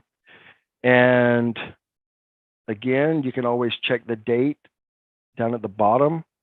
This is the date that when you're on the financials, this is the date that the working and adopted was downloaded. And if you let it sit for a second, you get the daily, and that should be today's date and where we download it from and which database. So another thing to look at in your new year is make sure that this is your correct working and adopted, right? Because this database here, some districts don't name them correctly, or ESP tries its best to pick the right one, but it could be the wrong one. So please confirm, look at your working and your adopted budget columns here and make sure they are correct. Because remember, that's going to be your starting point. This working gets copied into your model for your starting point. And you don't want to get halfway through and realize you got the wrong starting point.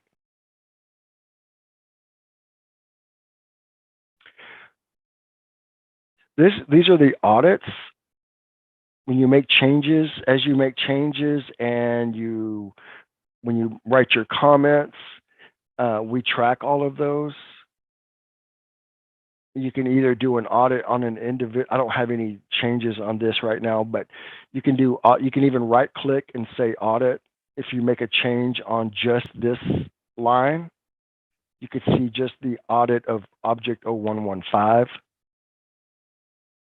The red one shows the audit for the entire scenario.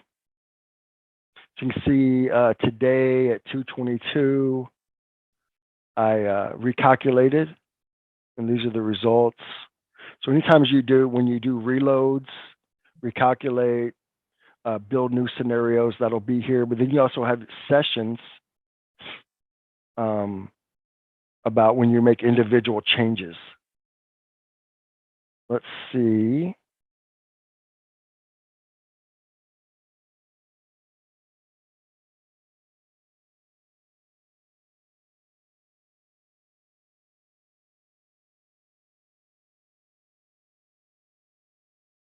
So it's a way for us to go back and look to see.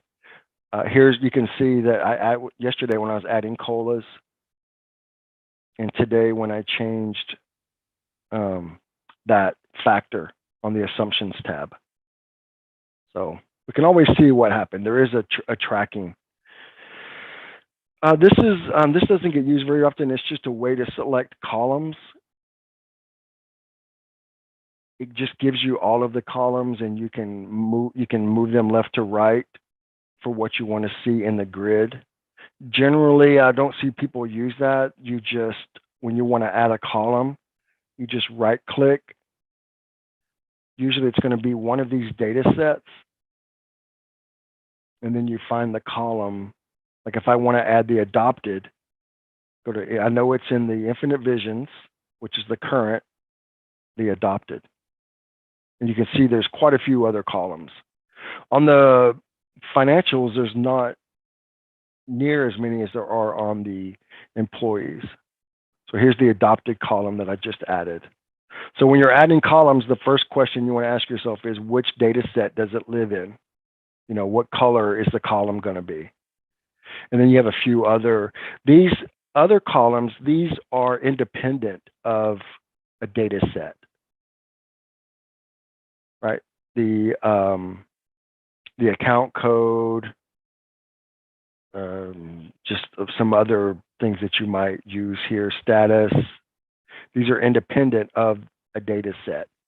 So that's why they're outside of it. You can also have the sort here. We talked about the calculated. You can hide. Oh, we have this update column label, which you might want to use. Let's go to, actually, we can just stay right here. Some people, let's say you guys, your district does not call the working scenario, you call it, what's another word for the working that somebody, anybody? Okay, I'll just pick a word. So you can change the name of column labels to whatever, change it to whatever works for you, to something that you're familiar with. You just click update and you're giving an edit box, and this is called ding dongs. You can just change it, click update, and now it's called ding dongs. So feel free to change any of these column headings so that they reflect what you're used to, you know, how you refer to them in meetings or when you're talking to people, or how they're referred to in your ERP, whatever helps you to realize, oh, okay, this is the ding dong column. I know what that is. I like ding dongs, so that's why I went with ding dongs. I'm getting hungry. So that's just right click, update working label. Also notice up here, it's kind of a 2-row deal. The first row being the data set, and then the second row being the actual column name. You cannot change the data set name, but you can change the column name.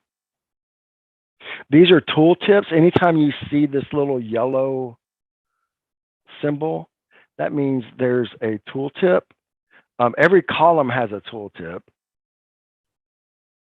And this is just a description of what the column is. The amount column, right, just tells you what this column is. But the little yellow symbol, every column heading has that, a descriptor. Welcome, Professor. But the actual, if you see the yellow icon, that means the cell has a tooltip as well.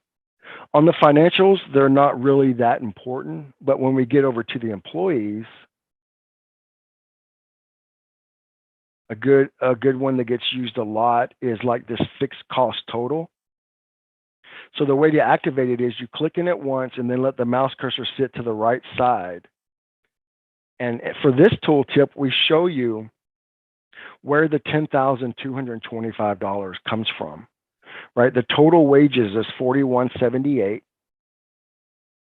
And then all of those factors that we talked about earlier, we show you each individual one, right? So there's Social Security. So there's the 0.0765, 0.0765 times $41,758, $3,194. So all of these added up is equal to this fixed cost total right here. Now, you do have each one of those calculations. If you go under model, they're under the fixed cost submenu here. Here's each one of those. There's Social Security. So I'm just going to add. By default, we hide those because generally you don't need to see them, but they are there if you do want to see them, the individual columns. A lot of times all you really care about is the tooltip. So this would be a good example of, I made a change to PFMLI from 4 to 3. You would want to come here, right click, model, fixed cost, add the column. And this was, of course, after you recalculate. And then double check that the number that's being calculated is now the right number. You know, grab your calculator, take the total wages. It's still refreshing, 1 second. Grab your calculator, take the total wages times 0.003 times 0.6, and make sure that these numbers are what you expect to see, that they match your calculator, so that you don't accidentally type in make a mistake. We call it fat finger. You don't fat finger it accidentally. So for the factors, I suggest go in there and as you make your changes, then come to the grid and just double check them before moving too far along. But the tooltip is really nice for the fixed cost, so that you don't have to show individual columns. You can just let it sit in there. So what this does is, I didn't realize this, it combines the point, what was it, 004 times the 0.6, and just multiplies it as 24.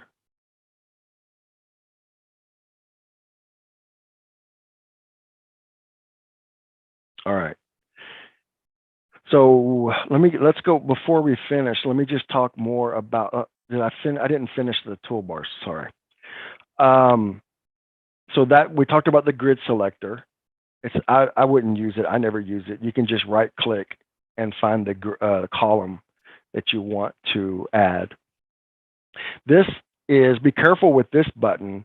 This button will, because you might add a bunch of columns here, like I've added columns. And if I click here, it's going to reset my columns back to the ESP default layout. So I would lose the work that I've done. I would lose my Delta column. I would lose these 2 columns. But if you ever, you're like, okay, I'm done with this, I don't need it anymore, just reset it back to the bare minimum columns that you would probably use. And we talked about yesterday about, if you do get them laid out and you want to save it, you click the green plus, give it a name. You can choose to make it public. You can choose to include the scope, if you want to include the scope and the saved grid view. And the filters being active, inactive, on the employees, on the financials, it's there's the 3 account types: revenue, expenses, or fund balance. That's what the filter is. And you can make this, you can actually make, if you're a manager, you can make this, I mean, an administrator, you can make a certain view available just for your managers. So you force them into just one view. You can hide a bunch of columns that they don't need to see because it's just noise. You don't want to confuse them. You can save it as a grid view, access grid view. But if you have any questions about saving grid views, let me know. But just play with it. And once you save it, they should show up in this list right here. And you can see the ones that have a scope, you'll see the scope. If they don't have a scope in the name, then it's just a grid layout.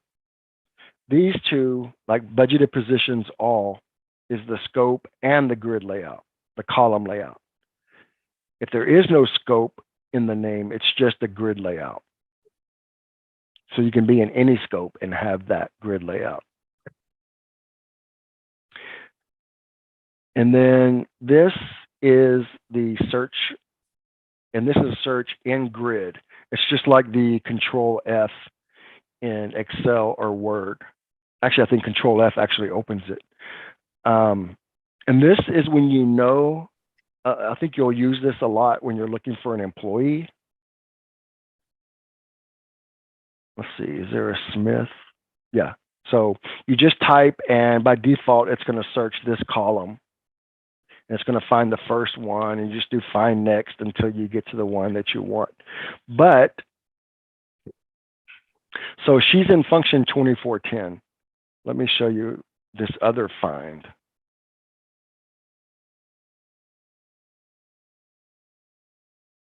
I'm going to take 2410 out of my scope. So I'm just going to say 11 to 2000.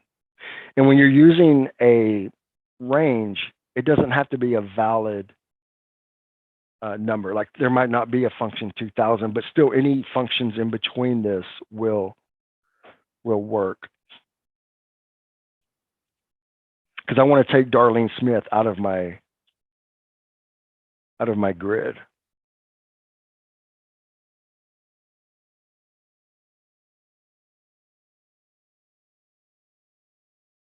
All right, so she's gone, but you want to find her, you use this find here. This find will search regardless of scope. You can use wildcards too. So I'm going to do Smith, D-A-R, and then an asterisk. So this will disregard the scope. And notice it actually puts her name or whatever you're searching for in the scope toolbar. So there's Darlene Smith. So if you know they're in the grid already, you can use the finding grid. If you're not sure where they are, use the find employee in database, and it will search regardless of what scope you have. It'll pull back anybody that matches that. So now you have her, you can make your changes, whatever you want to do. And then when you're done, notice, you might not have noticed, but this button went active because we're in like a special scope right now. And when you're ready to clear that, you just click that and it will take you back to the scope that you were in.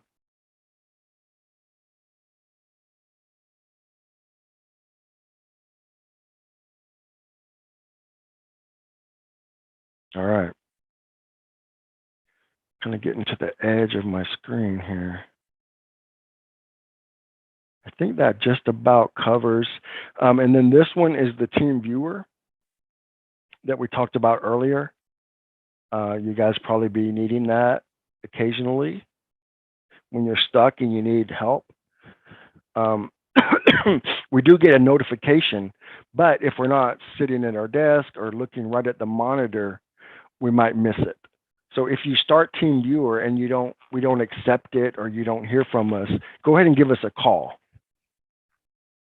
and let us know. And then this opens the help. We talked about the help. It's there. It's mostly functional, but it is missing a lot of the newer stuff and newer screenshots. Feel free to look there first if you have a question about how to do something. So that's it for the employees. This toolbar here, this is your scope. This is recalculate scope. This is if you're working in a district and you're working with other people, you might want to recalculate, but just your scope. If I were to recalculate scope, it would just recalculate functions 1111 through 2000. That way, if somebody's working in other functions, it won't just change their numbers automatically for them. But most of the time now that it's so fast to recalculate, it really isn't going to be a factor anymore. It's kind of a legacy issue, a legacy button that you don't really need anymore. This is the validate that was up here. I'm going to look at that. This is reconcile. We won't talk about reconcile. And this is that lock. So this is really important. If I go to the financials right now, it will keep the same scope. If I unclick it, it'll go to whatever scope was there before I switch to the employees. So always look at this so that you know if you want to take your scope with you when you're switching between financials and employees. And tomorrow we will talk about the QBE. It's pretty neat too, but we'll cover that tomorrow. And then tomorrow we'll start actually moving some people around, making some changes. I'll show you what a baseline is, and can start getting your hands a little dirty with it. Please feel free to send me an email, anything that you didn't understand or you want me to cover tomorrow. We can do that. And if not, well, any questions? Okay, we'll talk to everyone tomorrow. Take care. Thank Thank you. you. You're welcome. Thank you.